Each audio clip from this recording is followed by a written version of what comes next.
American president Donald Trump Indian അരിക്കുമേൽ അധിക ഇറക്കുമതി നികുതി ചുമത്തുമെന്ന് മുന്നറിയിപ്പ് നൽകി. രണ്ട് രാജ്യങ്ങൾ തമ്മിലുള്ള വ്യാപാര ബന്ധം വീണ്ടും കടുത്ത സമ്മർദ്ദത്തിലേക്ക് നീങ്ങുകയാണ്.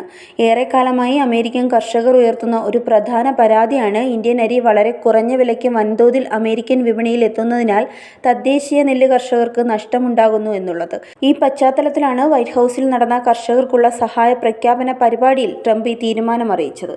ഇതിനേക്കാൾ രൂക്ഷമായ കാര്യം അമേരിക്ക ഇതിനകം തന്നെ 10% ഇന്ത്യൻ അരിക്കുള്ള ഇറക്കുമതി തീരുവ 50% ഉയർത്തിയിട്ടുണ്ട് എന്നുള്ളതാണ്. അവിടെ കടകളിൽ ഇന്ത്യൻ അരിയുടെ വില കൂടുകയും ഉപഭോക്താക്കൾ അത് നേരിട്ട് അനുഭവിക്കുകയും ചെയ്യുന്നു. തീരുവയുടെ ഭാരം കർഷകരെക്കാൾ കൂടുതൽ അമേരിക്കൻ ഉപഭോക്താക്കളെയാണ് ബാധിച്ചത്.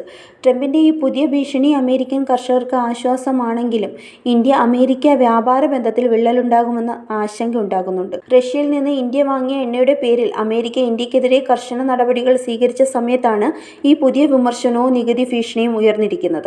ഓഗസ്റ്റിൽ തന്നെ ഇന്ത്യൻ ഉൽപ്പന്നങ്ങൾക്ക് അമേരിക്ക 50% തീരുവ ചുമത്തിയിരുന്നു. അത് കുറയ്ക്കുന്നതിനുള്ള ചർച്ചകൾ നടക്കാൻ പോകുന്ന സാഹചര്യത്തിലാണ് ഇപ്പോൾ അരിയെക്കുറിച്ചുള്ള ഈ പുതിയ അനിശ്ചിതത്വം ഉണ്ടാകുന്നത്. അതേസമയം ട്രംപിന്റെ ഈ പ്രസ്താവനയും ഭീഷണിയും തങ്ങളെ ബാധിക്കില്ലെന്ന് ഇന്ത്യൻ കയറ്റുമതിക്കാർ ഉറച്ച നിലപാടിലാണ്. ഇന്ത്യൻ റൈസ് എക്സ്പോർട്ടേഴ്സ് ഫെഡറേഷൻ വ്യക്തമാക്കുന്നത് നികുതി 50% വരെ ഉയർത്തിയിട്ടും അമേരിക്കയിലേക്കുള്ള ഇന്ത്യൻ അരിയുടെ കയറ്റുമതിയിൽ ഗണ്യമായ ഇടിവൊന്നും ഉണ്ടായിട്ടില്ലെന്നും അമേരിക്കൻ ഉപഭോക്താക്കൾക്ക് ഇന്ത്യൻ അരിയോടുള്ള സ്ഥിരമായ ആവശ്യകത ഉണ്ടാകുമെന്നുമാണ്. കൂടാതെ ഇന്ത്യൻ അരി അമേരിക്കയിലെ ഏഷ്യൻ, ദക്ഷിണേഷ്യൻ ജനവിഭാഗങ്ങൾക്കിടയിൽ വലിയ ആവശ്യമുള്ളതിനാൽ വിപണി നിലനിൽക്കുമെന്നുള്ള ആത്മവിശ്വാസവും കയറ്റുമതിക്കാർ പങ്കുവയ്ക്കുന്നു.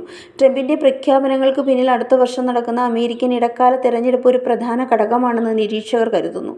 കർഷകർ കടുത്ത പ്രതിസന്ധിയിലായിരിക്കുമ്പോൾ അവരുടെ പിന്തുണ ഉറപ്പാക്കാനുള്ള രാഷ്ട്രീയ നീക്കമായിട്ടാണ് ഇതിനെ പൊതുവെ വിലയിരുത്തുന്നത്. എന്തായാലും ഇന്ത്യൻ അരി ട്രംപിന്റെ ഭീഷണി ഉണ്ടെങ്കിൽ പോലും അമേരിക്കൻ വിപണിയിൽ തുടർന്നും ശക്തമായി നിലനിൽക്കും എന്ന വിശ്വാസത്തിലാണ് കയറ്റുമതിക്കാർ. Zag news, Thiruvananthapuram.